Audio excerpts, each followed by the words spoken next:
Gloria al Señor. Hablamos de la pluralidad de pastores. Y al final tuvimos por bien leer un texto que es hermoso y dice: bien os dará el Señor, Isaías 30:20, pan de congoja y agua de angustia, pero con todo tus maestros nunca más te serán quitados, sino que tus ojos verán a tus maestros. Y mi pregunta es si vemos maestros, si vemos maestros. Hay un versículo de apoyo en que se apoyan todas. Creo que no he encontrado, no he encontrado ninguna referencia de mensajes de gente seria que hable de la individualidad pastoral. Todos hablan de la pluralidad de pastores. Es decir, todo el mundo menos yo. Supongo que habrá más gente, ¿no? Pero yo soy el analfabeto entre todo esto y no lo veo por ningún sitio. Seguramente, lo más seguro es que yo esté equivocado. Es lo más seguro, porque esta gente que son cracks, yo no soy nadie, seguramente yo estaré equivocado. Pero vamos a ver la palabra del Señor, a ver qué dice. El versículo en el que se apoya es este, Tito 1:5. Vamos. Tito 1:5. Dice así: por esta causa te dejé en Creta para que corrigieses lo deficiente y establecieseis ancianos en cada ciudad, así como yo te mandé. El apóstol Pablo le manda a Tito, por consecuencia también supongo a Timoteo y a los suyos, a que se queden en ciertas regiones para una misión. Dice, ¿qué misión? Esta causa te dejé en Creta. ¿Cuál? Para que corrigieses lo deficiente, hay cosas deficientes que hay que corregir. Y dos, para que establecieseis ancianos. Constantemente se basan en la importancia de los ancianos, y obviamente la tienen, solo faltaría. La importancia de los presbíteros, y la tienen. Y dicen muchos de ellos que no existe tal cosa como el pastor como tal. Las escrituras nos enseñan que hay 5 ministerios. Voy a citar la doctrina que citan pues, la mayoría de gente seria. Esta responsabilidad compartida ayuda a proteger al rebaño. Responsabilidad compartida significa un grupo de hombres dirigiendo la iglesia. Repito, cito, esta responsabilidad compartida ayuda a proteger al rebaño del abuso espiritual. Es decir, un líder abusando espiritualmente de la grey. Y la intimidación que podrían ocurrir más fácilmente en una iglesia donde todo el mundo rinde cuentas a un solo hombre. ¿Cómo fue eso? Además, el pastor mismo también debe rendir cuentas a los ancianos.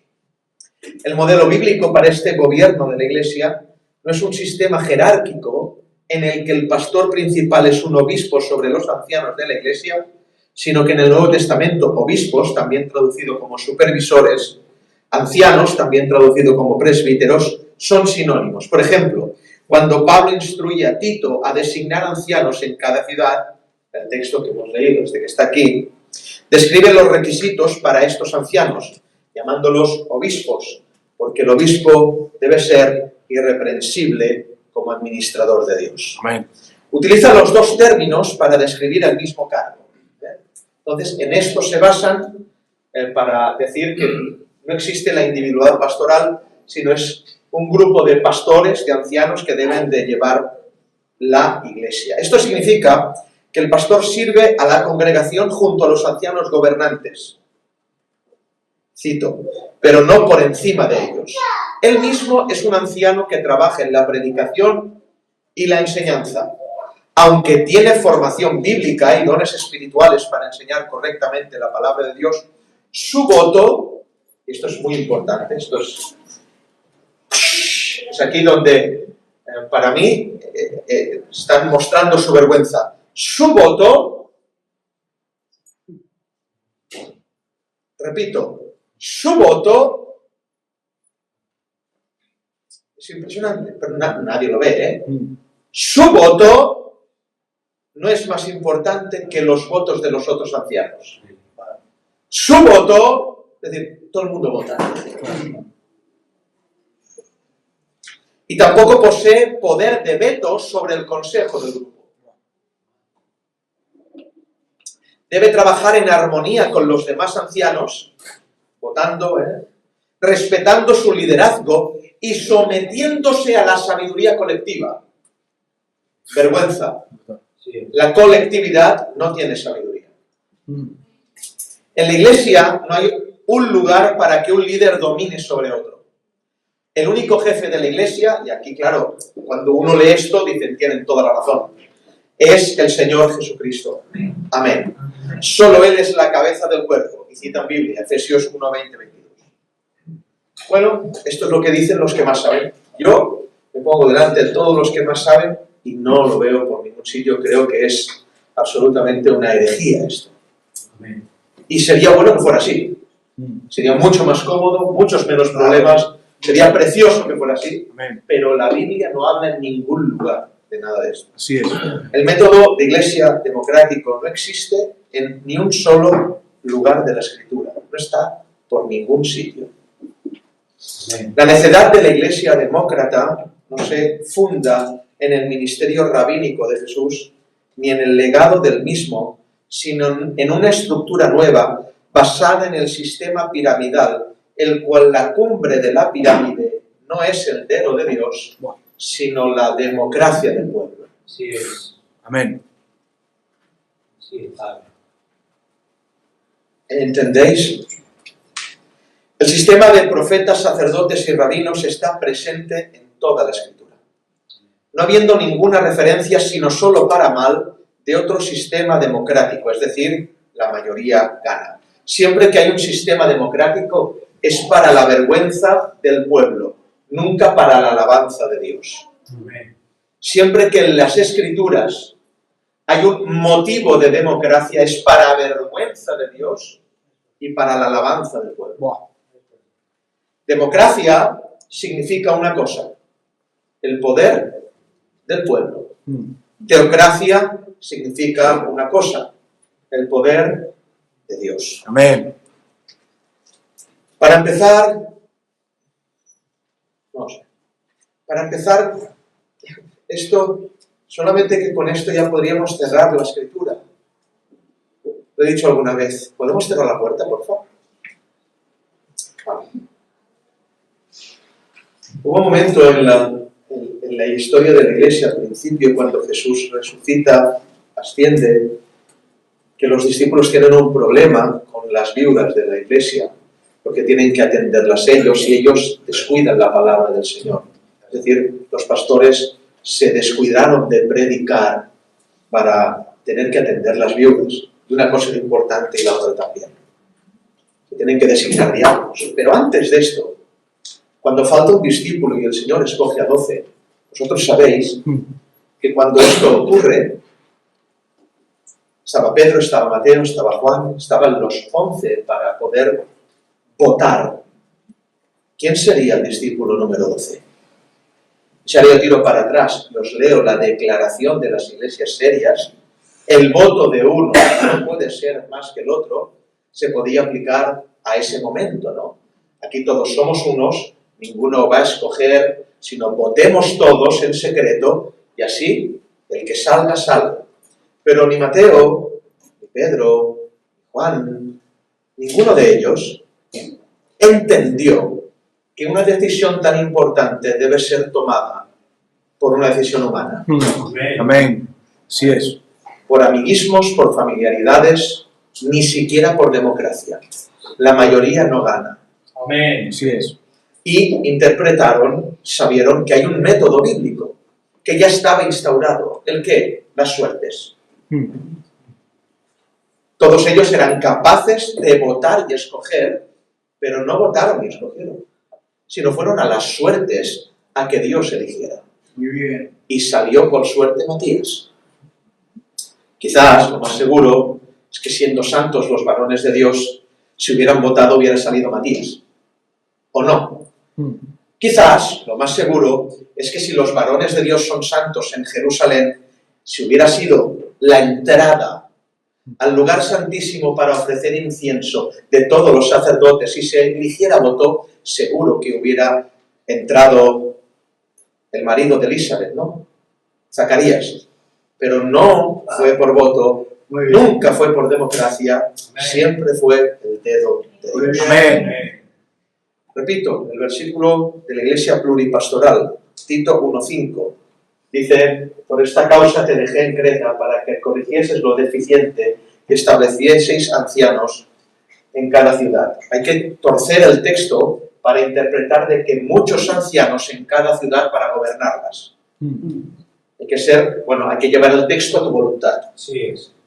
Tomo el texto, lo tomo a mi voluntad, porque no dice ancianos en una ciudad. Dice ancianos en cada ciudad. Ahí lo dejo. ¿Olvidan algo? También es muy importante. Está bien, pongamos que dicen lo que ellos dicen. Es decir, que muchos ancianos en cada iglesia. ¿Sí? Que lo veo bien, ¿eh? No estoy en contra. No me malinterpretéis. Pero la pregunta es, ¿muchos establecen a muchos?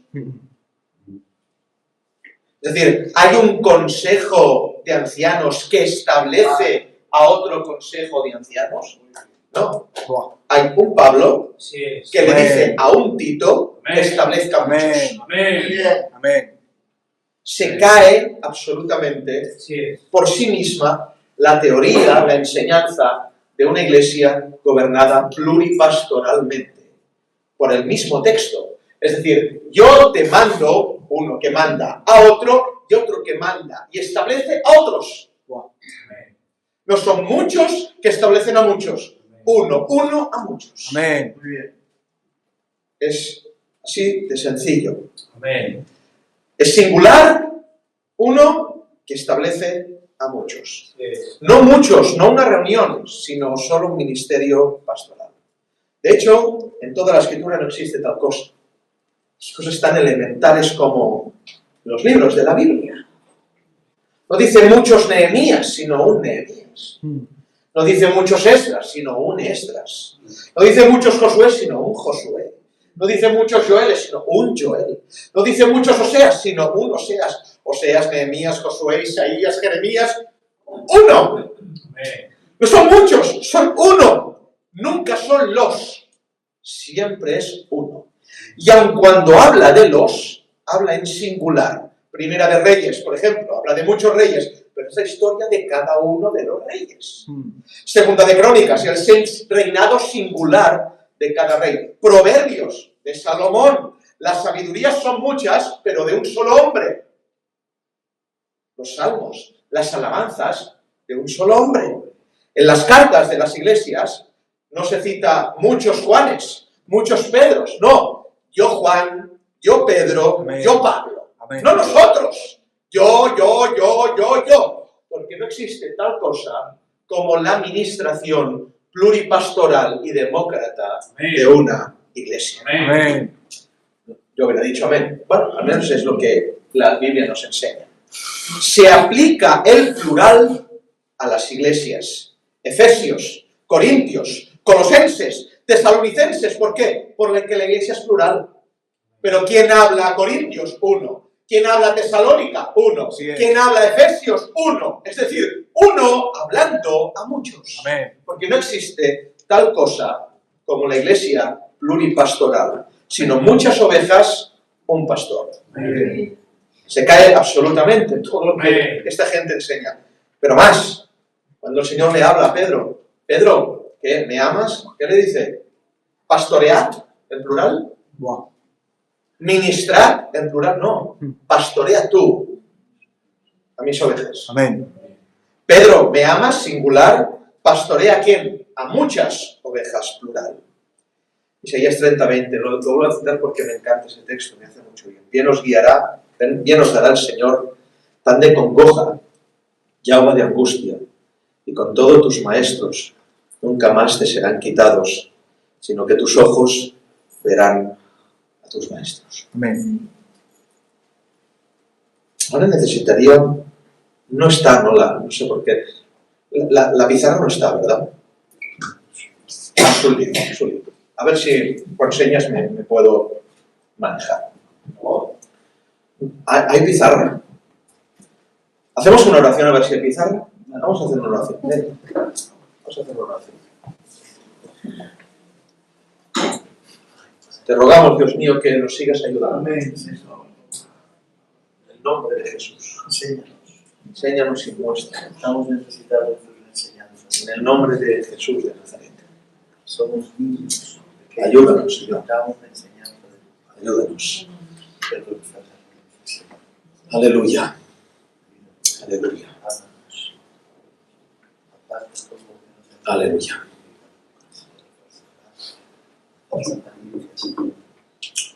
Venga tu presencia, Santa. Queremos estar delante. No importa, decirle al Juanito que entre, que yo ya me apago, ¿vale? Mirad, es muy importante, miradme a mí. Miradme a mí. El organigrama Antiguo Testamentario y Nuevo Testamentario de lo que era una iglesia en el Antiguo Testamento, pero también en el Nuevo Testamento. ¿Por qué? ¿Os acordáis lo que dice la palabra en Apocalipsis? Vosotros sois sinagoga de Satanás. Es decir, la sinagoga seguía siendo la manera, el organigrama, el dibujo de lo que tenía que ser una iglesia. Entonces, atended a esto. ¿Cómo era una sinagoga en el primer siglo? Una sinagoga en el primer siglo era algo semejante a esto. ¿Está bien? Sí, una cosa muy parecida a esto. Había un lugar que era una estrada donde había un rabino que predicaba, enseñaba. No importa. Dile al que no importa, que ya está, ya lo tengo. ¿Vale? Entonces, un organigrama era muy semejante, muy similar a esto. Había un hombre que abría los rollos de la Torá, los profetas, el Tanaj, y guiaba a la gente. Delante de ese hombre, en la primera fila, estaban los judíos ortodoxos, que eran los regentes de aquella sinagoga. Es decir, en los primeros lugares, en la sinagoga, estaban los fundadores de la sinagoga en las primeras filas. En las segundas filas, un poco más para atrás, por ahí donde está la hermana Amparín, estaban los judíos de nacimiento, es decir, habían nacido en aquel lugar, eran también judíos de linaje, pero no eran fundadores de la sinagoga, y estaban en los segundos lugares. Y así sucesivamente, perdiendo importancia hasta llegar a las últimas filas. En la última fila de las sinagogas, había unos señores y unas señoras que se llamaban los de la puerta, porque estaban al lado de la puerta de salida. Los de la puerta no eran ni judíos de nacimiento, ni tampoco eran judíos fundadores, ni tampoco eran los prosélitos judíos, es decir, gente que se había convertido al judaísmo, disculpad, haciendo la circuncisión, el pacto de la circuncisión, sino que estos eran gentiles que se convertían al Dios de Israel, que creían en el Dios de Israel, gente que absolutamente creían en el Dios de Israel, pero que no se circuncidaban porque no querían. Entonces, al no circuncidarse, no tenían acceso a las primeras filas de la sinagoga. ¿Os acordáis de Mateo 23, 6, 7? Hay de vosotros que amáis los primeros asientos en las cenas y las primeras sillas en las sinagogas. ¿Por qué dice las primeras sillas en las sinagogas? Porque las primeras sillas en las sinagogas se contaba con más derechos y con más autoridad democrática para dirigir la sinagoga. Jesús dijo algo muy importante, repito, los autoritarios, segunda fila, judíos de nacimiento, un poco más para atrás, los gentiles circuncidados y al final los de la puerta. ¿Ahora entendéis por qué Jesús dijo, yo soy la puerta?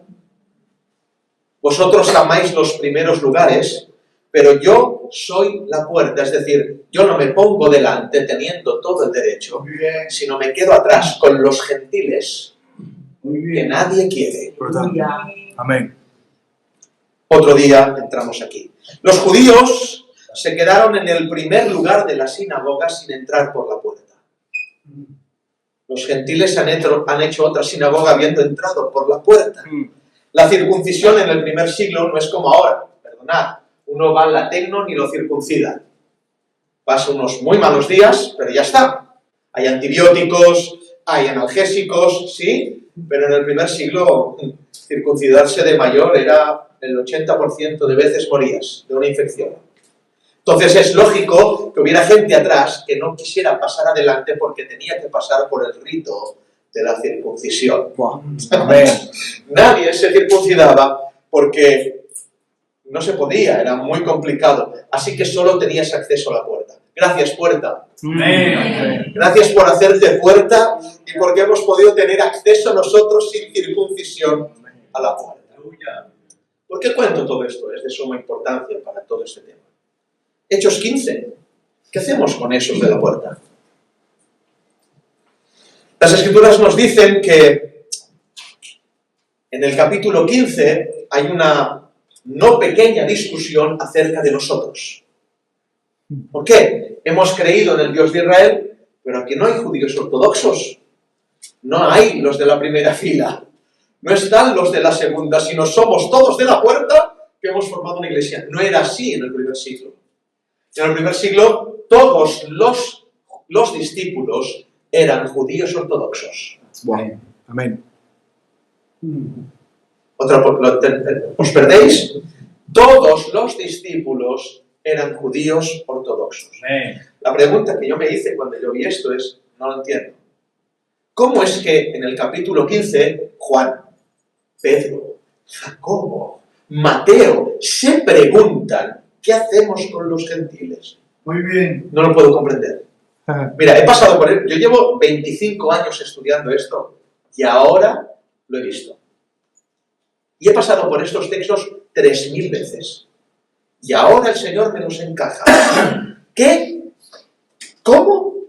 Que los discípulos de Cristo que dormían en su pecho con Él se preguntan ¿qué tenemos que hacer con ellos? Es decir, con nosotros. No lo entiendo.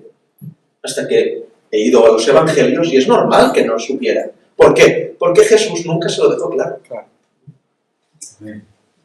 Piense, por favor. Medite. El Mesías de Israel, el Verbo hecho carne, no les dejó claro a Juan, a Pedro, a Jacobo y a todos qué hacer con nosotros. Amén. Tienen un conflicto impresionante porque no tienen ninguno de ellos, escúchenme, ninguno de ellos instrucciones de qué hacer con Lamparín, de qué hacer con el Antonio y de qué hacer con el Sisquedón. No tienen ni idea. Ahora dice, ¿qué hacemos con ellos? Es decir, Jesús no les dejó instrucciones, nada claro de lo que tenían que hacer con nosotros. Mateo 15, 24. Estaban los discípulos ahí, por eso entenderéis que no tenían ni idea. Mateo 15, 24 dice, y él respondiendo dijo, no soy enviado. Mateo 15, 24.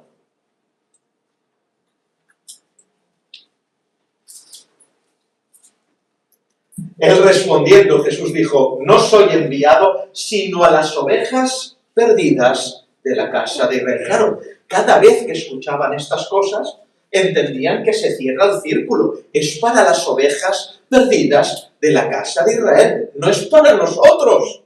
Los que dormían con él no tenían jamás claro lo que hacer con nosotros. Tuvieron que ir, atención, al Antiguo Testamento, no a los mensajes de Jesús, Bien. para saber lo que hacer con nosotros. Amén.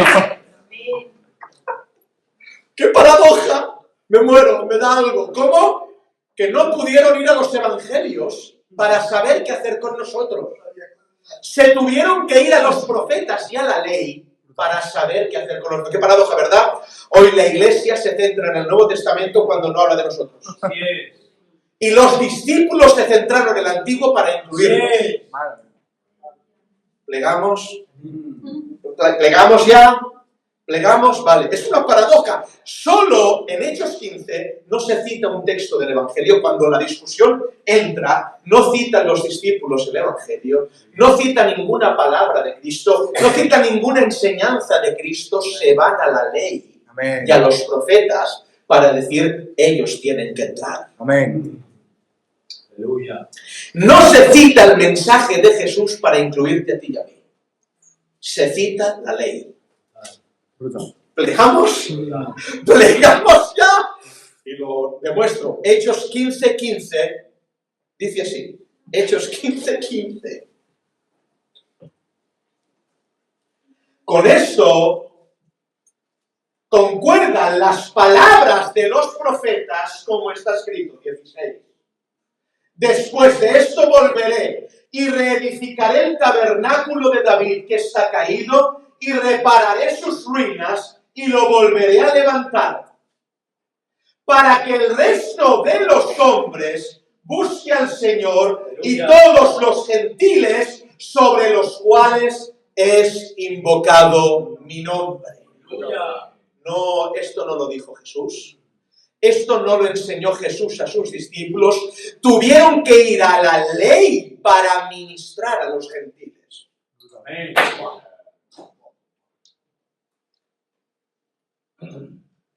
Esteu entenent això, el que s'està dient? Perquè jo no, és que no podia entendre, és que és una cosa que és massa forta, es demasiado fuerte lo que hay aquí. Repito, y con esto concuerdan las palabras de los profetas. No es Jesús, no es Pablo, no es Pedro, es las palabras de los profetas. ¿El qué? Gentiles en el tabernáculo de David. Esto para otro día, ¿vale? Gentiles que levantan el tabernáculo de David. Amén. ¿Y por qué Hechos 15? ¿Por qué ese conflicto? Había un conflicto con los de la circuncisión, dice el capítulo 15 de los Hechos. Es que vienen unos y dicen que estos que están aquí, el Naim, el Jairo, el Tito, el Richard, se tienen que circuncidar para estar en la sinagoga. Y para poder hablar y tener derechos. ¿Os acordáis? El organigrama. Los de atrás, no, que no podéis hablar. No, sí que podemos. No, Pablo dice que sí. Los de la circuncisión dice que no. Stop. Los de la circuncisión. ¿Qué interés tenían los discípulos a que los de la circuncisión estuvieran con ellos? ¿Quiénes eran los de la circuncisión? Que abrió la luz el Señor. Los de la circuncisión no son los del templo de Jerusalén. Los de la circuncisión son ellos mismos. Disfrutar. Amén. Amén. ¿Tenían peleas Juan, Pedro, Jacobo con los fariseos del templo? No, la pelea era interna. No se cita los discípulos que se pelearon y el conflicto doctrinal que tenían. No citan, es que Pedro contra Juan, Juan contra Jacobo, Jacobo contra Mateo, no se cita. Pero el problema lo tenían adentro. Dice la Biblia en Hechos 15:5, ponlo.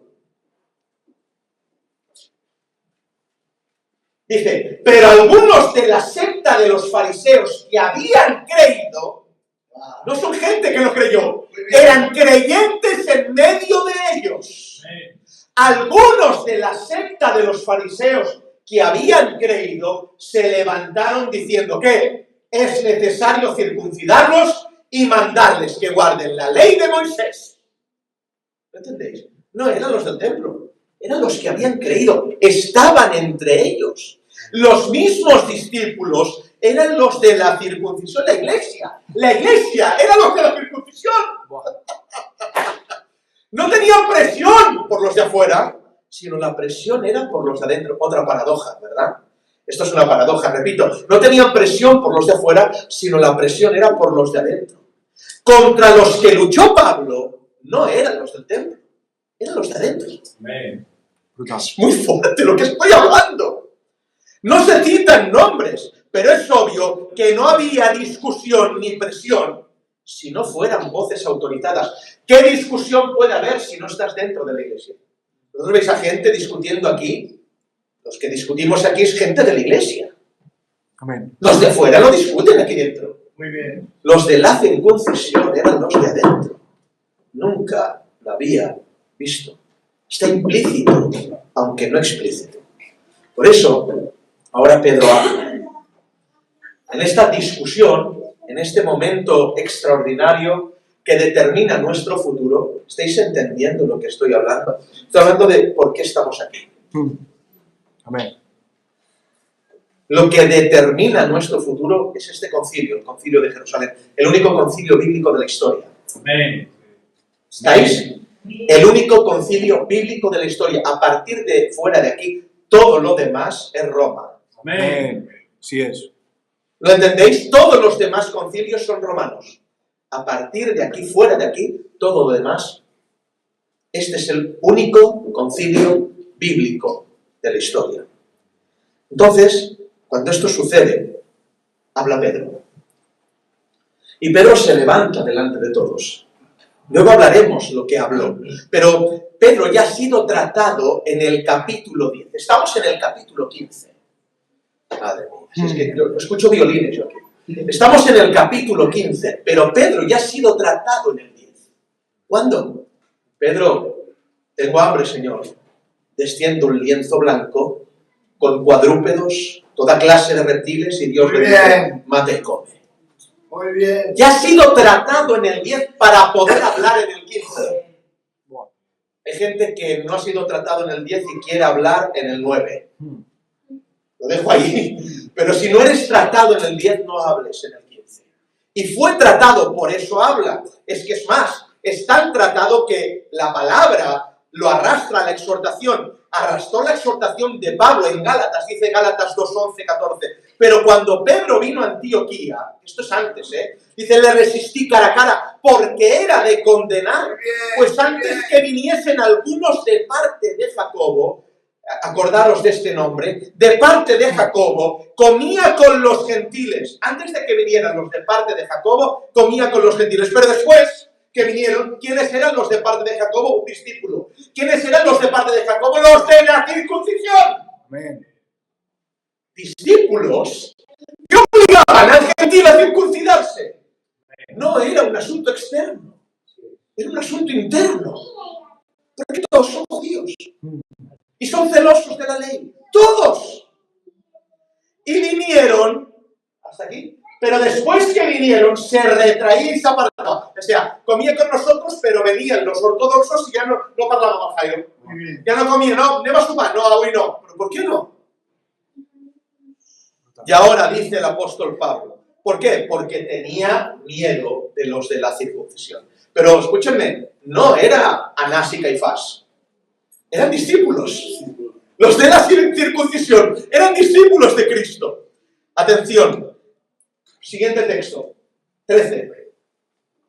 Y en su simulación participaban también los otros judíos, de tal manera que aun Bernabé fue arrastrado por la hipocresía de ellos. Simular. Sí, no, no, sí, sí, no, no, sí. Un día digo Diego, el otro día digo Diego. ¿Sí? 14.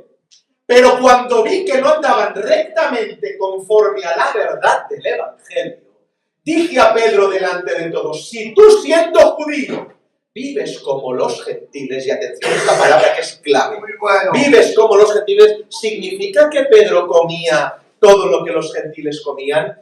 No, ya está el capítulo 10 del libro de los Hechos para decirnos que no. Esto lo diré otro día. A pesar de que 3 veces Cristo le dice que come, Pedro nunca come. Amén. Lo dejo ahí. Amén. Es decir, otra oportunidad. Espera. Es que Pedro escuchó todos los... No sé por qué digo esto ahora. Pedro escuchó todos los sermones que hoy la Iglesia dice que por esos sermones de Cristo se puede comer de todo. Es decir, Pedro escuchó decir a Cristo, no es lo que entra en la boca del hombre lo que contamina, sino lo que sale. Pedro lo escuchó. Sin embargo, Pedro no se contaminó. Pedro escuchó todo lo que dijo. Y aquella frase que dice, y así hizo limpios todos los alimentos. Pedro lo escuchó, pero nunca comió del otro. Amén. ¿Por qué? Porque nunca Jesús quiso decir eso. Amén. Porque no he venido a buscar sino las ovejas perdidas de la casa de Israel. Siendo judío, vives como los gentiles y no como judío. ¿Está diciendo que Pedro hacía todo lo que hacía un gentil? No, está diciendo que se sentó en el capítulo 10 con Cornelio, el romano, y entró en su casa. Recuerdo la frase de Pedro, tú sabes cuán abominable es que un judío entre en la casa de un gentil. Está hablando de esto. Lo que dice, ¿por qué obligas a los gentiles a judaizar? Es decir, ¿por qué estás tratando de llevar a los gentiles a la ley de Dios? No, a las costumbres que los separan de la verdad. Costumbres que no son bíblicas, que son mandamientos de hombres pero no son mandamientos de Dios. Un apunte, judaizar significaba en este tiempo, ahora no, ahora judaizar es amar la ley. Sí es. Muy bien. Amar la palabra es judaizar. Amar las escrituras y los mandamientos y predicarlos es judaizar. En este tiempo, judaizar es justificarse por las obras de la ley. Es decir, Pedro, ¿les estás diciendo a estos gentiles que sin esto que tenemos nosotros no son salvos? Esto es lo que está diciendo Pablo. Lo único que nos salva a todos es el sacrificio del Hijo de Dios. Que gloria tenga su nombre. Aquí se aclara claramente que la presión de Pedro no era por los de fuera.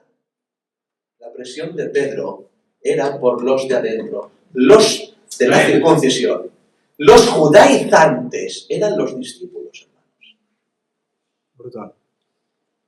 La presión venía de adentro. He ahí la lucha de Pablo. De parte de Jacobo vinieron. Acordaros de este nombre. De parte de Jacobo vinieron. ¿A dónde? A Jerusalén. Hechos 15:1. Hechos 15:1. Vamos aquí.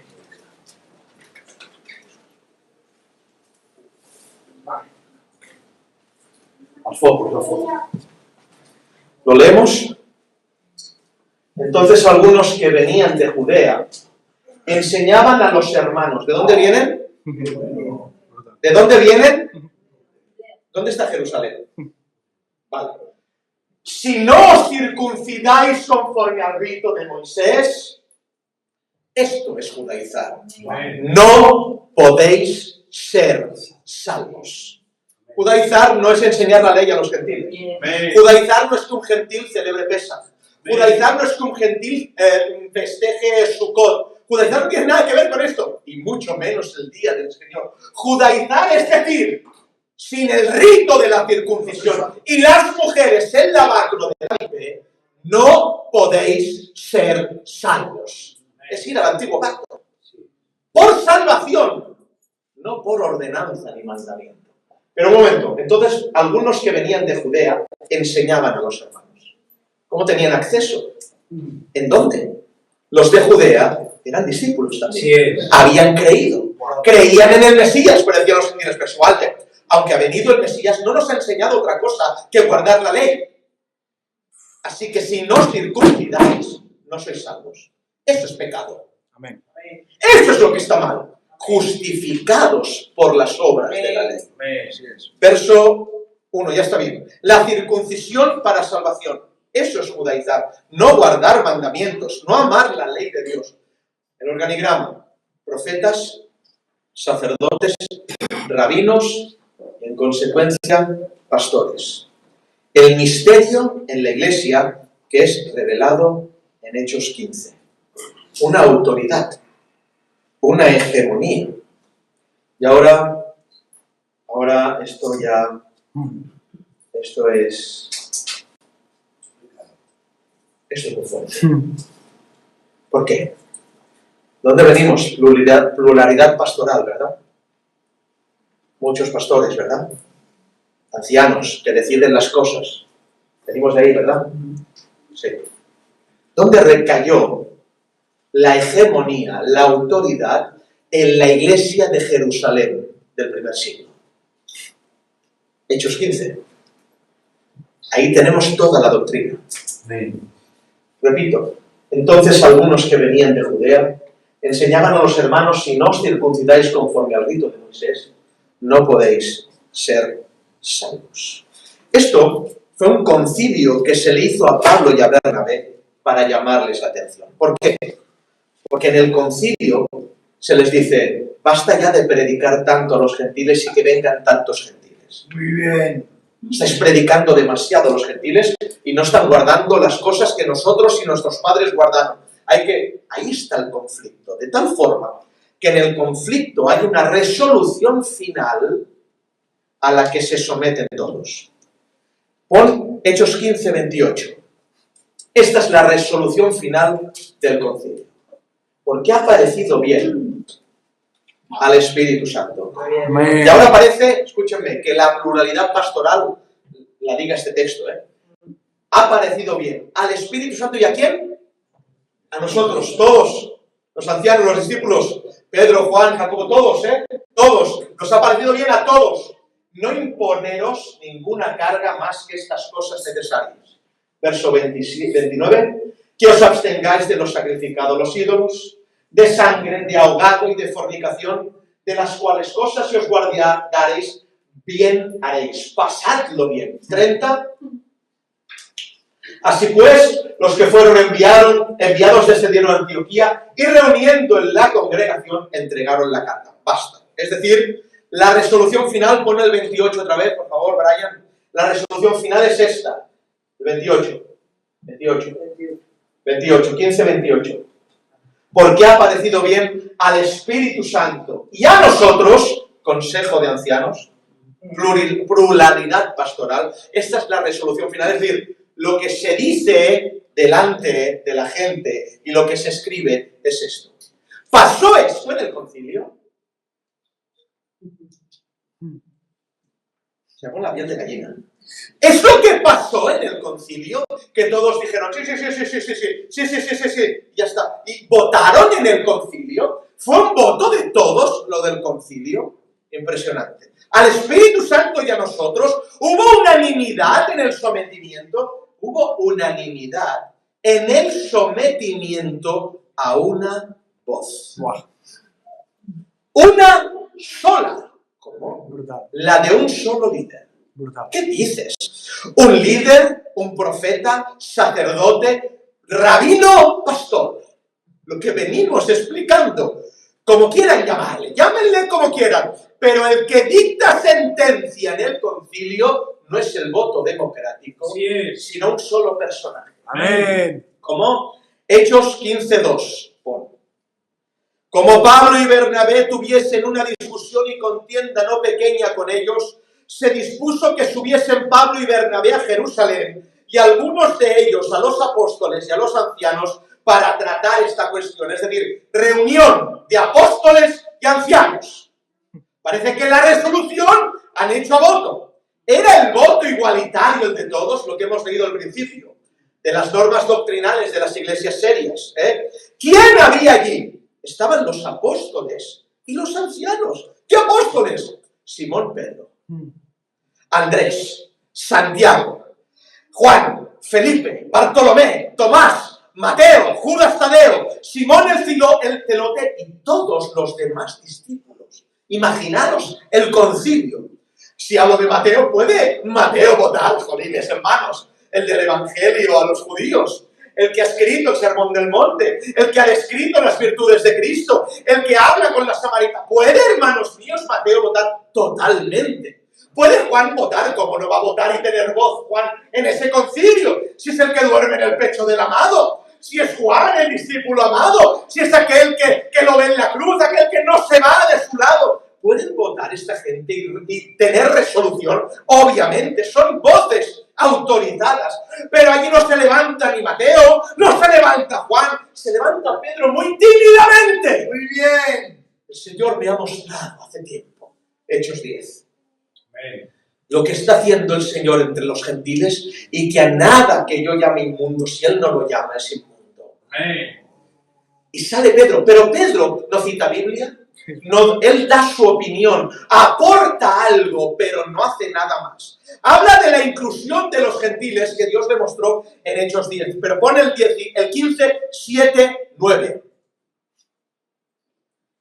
Y después de mucha discusión, Pedro se levantó y les dijo: varones hermanos, vosotros sabéis cómo ya hace algún tiempo que Dios escogió a los gentiles para que oyesen por mi boca la palabra del Evangelio y creyesen.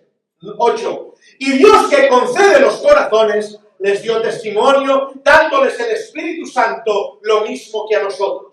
9. Y ninguna diferencia hizo entre nosotros y ellos, purificando por la fe de Jesús nuestros corazones. ¿A cuántos purificó el Señor?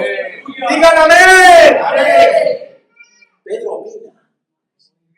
Sale. Mateo no habla, Juan se calla, Simón tampoco, Judas Tadeo tampoco, Andrés no dice nada, Natanael no suelta prenda. ¿Quién es Pedro? Pedro, madre mía. Y Pedro puede hablar, y puede juzgar, y puede decir: yo digo esto y esto se hace. ¿Por qué?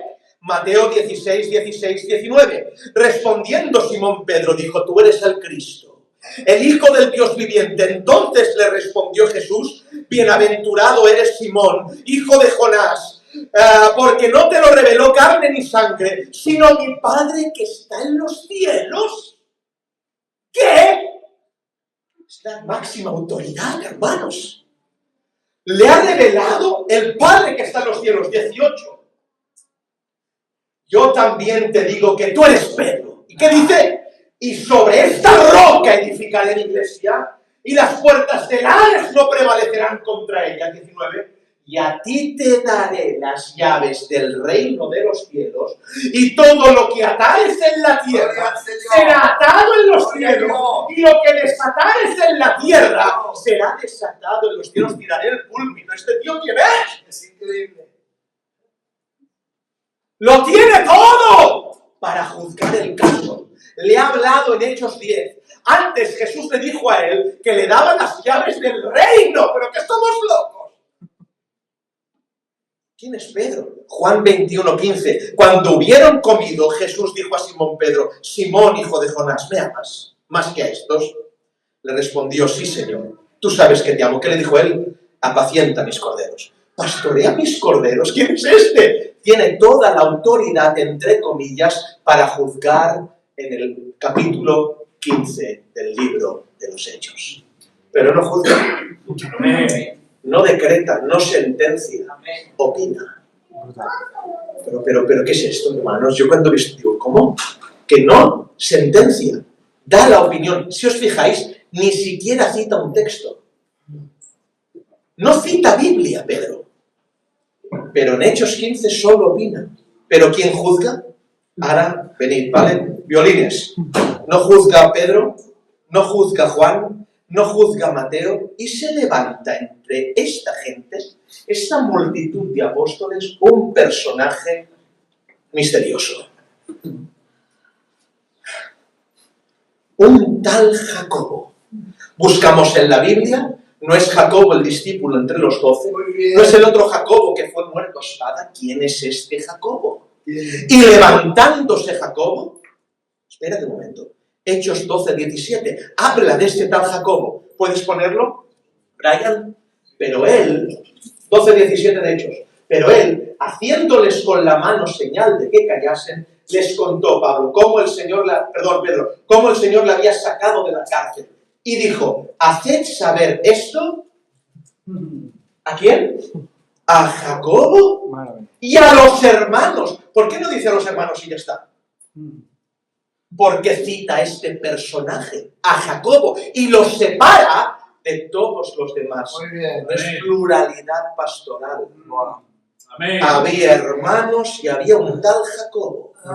Amén. ¿Cómo? Que había hermanos y había un tal Jacobo. Contadle a Jacobo primero y luego a los hermanos, porque el que lo tiene que saber es este misterioso Jacobo.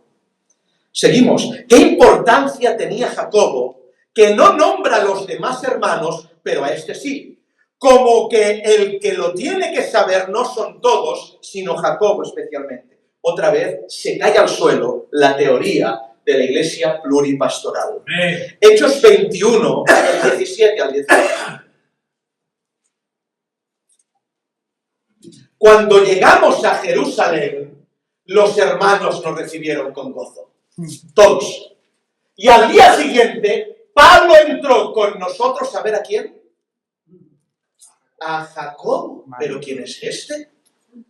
¿Quién es este que tiene tanta relevancia en Jerusalén?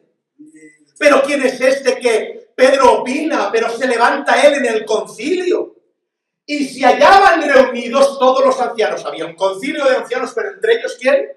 Jacobo de nuevo se cae al suelo toda teoría pluripastoral. Amén. Demócrata y que no viene del Señor. Amén. Amén. Los ancianos reunidos, pero Jacobo al mando. Hay que ver a Jacobo. ¿Quién es Jacobo? ¿Qué importancia tiene? Es el líder de la iglesia en Jerusalén. El pastor de Jerusalén. fa plorar això. Es que me hace llorar. Jacob, ¿quién es este? Indagando, solo encuentro una similitud. Santiago. ¿Cómo? Que la Iglesia Católica le puso San a Jacobo. Santiago. San Jacobo. La carta más pastoral de todo el Nuevo Testamento. La carta más autoritaria. ¿Quién es Jacobo? Santiago. Hechos 15. Todos opinan, los grandes, pero juzga uno solo. El argumento de la pluralidad de pastores en la Iglesia se cae en la Iglesia primitiva. Amén. No existe tal cosa en las Escrituras. Amén. ¿Quién es Jacobo? ¿Quién es Santiago? Gálatas 1:19. Pero no vi a ningún otro de los apóstoles. Madre mía, venga, va a llorar, por favor. Gálatas 1:19. Pero no vi a ningún otro de los apóstoles, sino a Santiago, el hermano del menor. ¡Aleluya! ¿Cómo? De repente emerge un personaje que no estuvo en la transfiguración, que no estuvo en la multiplicación de los panes, que no estuvo cuando resucitó a Jairo, a la hija de Jairo, que no estuvo en ningún lugar. Pero claro, tiene algo que no tenía nadie. Buah. Era el hermano del Señor. Jacobo, ¿dónde estabas? Mateo 12, 48, 49. Mateo 12, 48, 49. Respondiendo él, Jesús, al que le decía esto, dijo, ¿quién es mi madre? ¿Quiénes son mis hermanos? ¿Os acordáis cuando le buscan y dicen, tu madre y tus hermanos están aquí? Entre ellos estaba Jacobo. ¿Quién es mi madre y mis hermanos? 49. Y extendiendo su mano hacia sus discípulos dijo, he aquí mi madre y mis hermanos. Jacobo no estaba entre los 12. ¿Qué estás contando? No había creído en su hermano. Y no sabemos cuándo se entregó al Señor, cuándo fue su conversión. No lo dice la palabra. Jacobo, le llamaban Jacobo el justo, de la marinera. ¿Saben cómo es el justo en hebreo? Tzadik. ¿Saben lo que significa tzadik? Justo, el que guarda la ley. Madre mía. Es decir, el que guarda la ley nos incluyó. No es el apóstol de la gracia el que nos incluye el Evangelio. Es el que guarda la ley. Sin Santiago, usted y yo no estamos aquí. Andad. Si Santiago no apoya a Pablo y a Bernabé, qué vivo fue, porque cuando los envía con los de la circuncisión. Coge a dos más, iros con estos dos, ¿para qué? Para calmarnos, para que no os exasperéis. No te asbarates, Pablo. Te llevo a estos dos perros para que supervisen lo que haces y así cuando vuelvan digan que no has hecho nada malo. Sin Santiago, usted y yo no estamos aquí. El único que en el concilio toca Biblia es Santiago, es Jacobo. Cita textos en el concilio y se erige como el juez de todos. Hechos 15, 19. Texto clave. Esto ya es 15, 19. Dice así. Por lo cual, ¿qué dice? Yo juzgo. Amén. Que no se inquiete a los gentiles que se convierten a Dios. Es decir, discuten. Los ancianos, uno, el otro, aquí y allá, ¿vale? Todos discuten y se levanten. Por lo cual yo juzgo. Aleluya. Yo soy la voz en este concilio, hermanos. Más que Pedro. Más que Juan. Si no estuvo en la cruz. No estuvo con Cristo. ¿Qué pasa aquí? ¿Qué es este lío tan fuerte? ¿Saben qué significa juzgar? La palabra juzgar es crinos. Y no es una opinión, es el juicio autoritario del pastor de Jerusalén. Decid lo que queráis, que yo juzgo. Amén. Hablad lo que queráis, que esto no es una democracia. Amén. Esto es lo que hay en la Biblia. ¿Os acordáis de hegemonía, autoridad? Juzgar es tener hegemonía y autoridad. Egeomai. Las Biblias católicas, esto es brutal, las Biblias católicas, cuando usted va a ese texto, nunca dicen yo juzgo. Las Biblias católicas confieren otro verbo al texto. Dicen, se levanta, Santiago, Jacobo, y dice, yo opino. ¿Saben por qué? Le añaden democracia y voto. ¿Por qué? Porque de la otra manera, si ponen crinos, que es la traducción original, si ponen juzgos, se les cae el chiringuito. ¿Por qué? Si opina es uno más. Si juzga es el pastor de Jerusalén. Bien. ¿Cómo? ¿Qué me estáis diciendo? Sí, ¿qué chiringuito? ¿Qué dice la Iglesia Católica? La sucesión de Pedro. La católica y romana sucesión de Pedro. Pedro es el Papa, el primer Papa. Claro, si dice yo opino, Pedro es el Papa. Pero si dice yo juzgo y el Papa es un judío que no estaba con los 12, se les cae el chiringuito al suelo. Amén. Y si esto se predica en las iglesias, al concilio de ancianos se le cae el chiringuito Amén. al suelo. Amén. Se les cae el chiringuito de la sucesión de Pedro, se les cae el chiringuito del papado, se les cae el chiringuito de la exclusión de Israel, se les cae el chiringuito de la abolición de la ley. Así es. ¿Y por qué diantres Santiago es el pastor de Jerusalén? ¿Por qué? ¿Qué no es capaz de? He estado 3 años y medio con él. Juan estuvo en la cruz, hermanos. Y Juan ni abre la boca. Se someten a algo que no hay Biblia para decir. ¿Cómo? Escúchenme. No hay Biblia para decir. ¿Qué? Que no hay Biblia para decir y descifrar lo que se sometieron esta gente. ¿Por qué Santiago es el pastor de Jerusalén? Por sucesión sanguínea.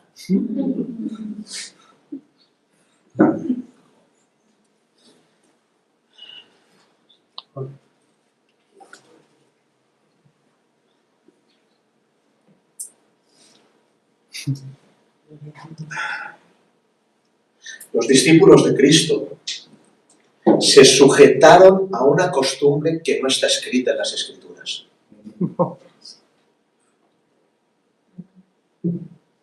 Y era una costumbre judía. Y fue vivida durante siglos en Israel. Aún hoy, cuando un rabino muere, si tiene un hermano menor rabino, la congregación se la queda el hermano menor. Oh. Por sucesión sanguínea. ¿Cómo? Ahora entendéis, ¿no? Si no lo entendéis, no habéis entendido nada. ¿Por qué aquella inquietud del bautista? ¿Qué? Es necesario que mengue para que él crezca. ¿Qué inquietud es esta? ¿Por qué tienes que menguar tú si es el verbo? ¿Qué vas a menguar? No habéis entendido. Es que es mi sucesión sanguínea. Es que él es más importante que yo y todos los que van a él siendo rabino vendrán a mí porque soy mayor. No lo estáis entendiendo, ¿verdad? Vendrán a mí porque el mayor soy yo. Es necesario que yo mengue para que él crezca. Pedían a él, que yo no soy, yo os bautizo en agua. Aleluya. Pero hay uno detrás mío, no es delante, detrás mío, que os bautizará en Espíritu Santo y fuego. Amén. Pero no soy digno de desatar encorvado la correa de su calzado. Les enviaba a él, ¿por qué? Porque todo el mundo iba a Juan. Pero les envía al otro, aunque es menor, 6 meses. Porque por sucesión sanguínea, el discipulado de Cristo lo tiene que tener Juan. ¿Ahora entendéis por qué tiene que desaparecer Juan? Muy bien. Muy bien. ¿Lo entendéis? Porque si no, no hay ministerio en Cristo. Por sucesión sanguínea. Y los discípulos de Juan, entonces seguían a Jesús. No hizo falta un discipulado. No hizo falta una clase de teología. No, directamente, sin decir nada, los que seguían a Juan seguían a Jesús. ¿Por qué? Porque se sujetaban a la sucesión. Es su primo. Es el rabino de la familia. Cuando Jesús desaparece, Jerusalén pasa a la sucesión sanguínea. No pasa Pedro, no pasa Juan, no pasa a Mateo ni a ninguno de los 11 que quedaban. Se levanta un tal Jacobo, que era hijo de María, y todos concuerdan que la iglesia la debe de pastorear. ¿Qué es esto, hermanos? Lo veo tan fuerte que Juan el discípulo amado se someta a la individualidad de un pastor que no estuvo en la cruz. Que Pedro se somete a la individualidad de un pastor que no estuvo en el monte. Todos se someten. Y no solo eso, sino que practican una costumbre judía fuera de la Escritura. Al menos yo no la he encontrado. Repito, y esto es muy polémico. La iglesia del primer siglo, judía, se somete a preceptos rabínicos. Brutal.